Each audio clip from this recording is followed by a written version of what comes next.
After leaving Hidcote Manor, Marie and I only had time for one more garden visit on our way back to Dunchurch.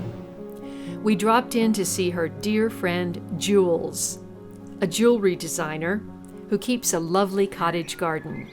Typical of English gardens, Jules has loads of flowers in every kind of basket, barrel, or planter, garden ornaments and statuary, as well as seating areas sprinkled throughout her garden, which runs alongside her cottage and garage. But typical is not a word to describe Jules. She's anything but. Independent, funny, creative, artistic, and stylish are a few superlatives that come to mind. She's magnificent and as down to earth as her garden is welcoming and charming. Jules' jewels are an eclectic mix of simple and exotic. All her pieces are exclusive and will not be seen on the high street, according to her website. Commissions are welcome, and she holds workshops at her lovely cottage.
Hi, tell me your name. Okay, I'm Jules, and this is a climbing hydrangea that starts. Sorry. That's It's too much.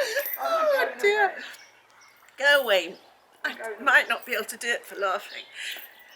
Okay. Okay, you're so serious with your camera. I've only met you 2 seconds ago. Hi, I'm Jules. This is my garden, my cottage garden. This is a climbing hydrangea. Started off very tiny, and as you can see, it's enormous. Where is it at in its blooming cycle now? Oh goodness, it's in full bloom now. It's in full bloom. I hack it right back every single year. And this is what happens, right back. I hack everything back in the garden. Wow. Everything just shoots up. So what is it? Autumn I cut it all back. Well, so it's just kind of empty in the winter? In the winter it's almost flattened, apart from these shrubs here. And then as we go up the garden and see the trees, surrounded by masses of trees, and always have a terrible problem getting a tree surgeon to chop them. Ah. So we go up the garden. These are all leylandi that have grown absolutely huge, as you can see, and I have them cut back and pruned every other year. So it's a big job. And as we go up the garden, you'll see, here we have a little secret bit along here, a little fairy footpath. Can we go in there? Well, you probably wouldn't want to, but this looks as if it goes on into infinity. Oh, nice. Yeah. And this is a lovely acer tree that will turn a beautiful red colour in the autumn. Nice. And as we go through here, this is just a dog rose. This is a dog rose here. This one? This one there. With the bee? Yeah, with the bee in. This will be a mass of yellow flowers any minute now. Massive yellow flowers. This started off in a tiny little pot, and I chop it again right back. Wow. And this is what happens. I mean, I'm no gardener. If it's dead, I cut it back. And it grows again. You're no gardener, right? Okay. If you say so. I love your statues. Oh, thank you. That's so sweet.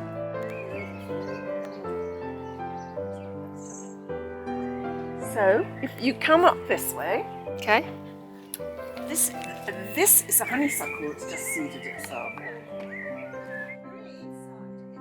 Marie and Jules went in to fetch our tea and homemade gingerbread, and I took a look at the side and back garden.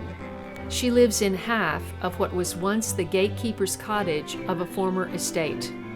They split the house down the middle and built a wall in between.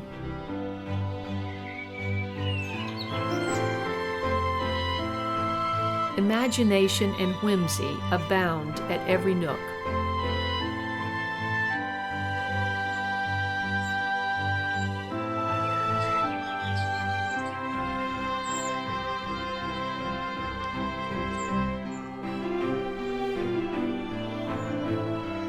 And there are fairies absolutely everywhere.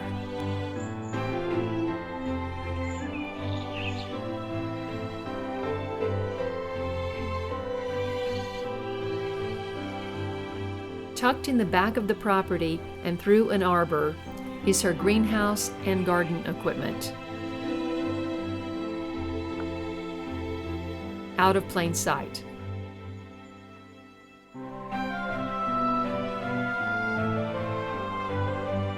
In the very back corner, she had beans growing in tubs.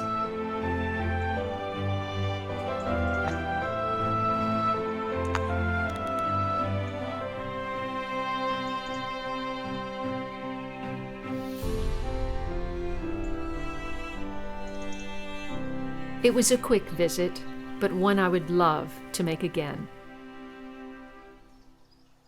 Yeah, sure. You're not taking me. So this is where my logs are, and it's chaotic in here.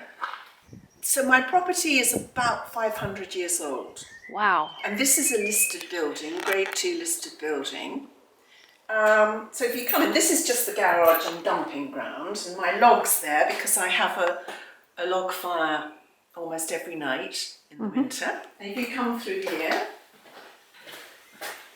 bicycles, exercise machine, don't look at the chaos. And this is the old tap room. It used to be where the saddles and bridles were. It's very dark in here.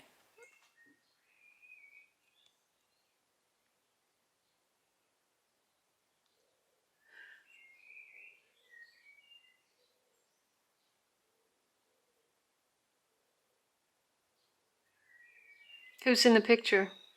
Oh, it's just an old one of Queen Victoria. Weren't there more than one Victoria? No, this is the Victoria. The new Victoria. Well, I thought there was a Victoria that was... That just lights up at night. It's just a solar light. I thought maybe it was a little nest for some animal. Well, no, but it could possibly be a nest for some animal. That wouldn't surprise me at all, Kaye. It could be something nesting just as we speak.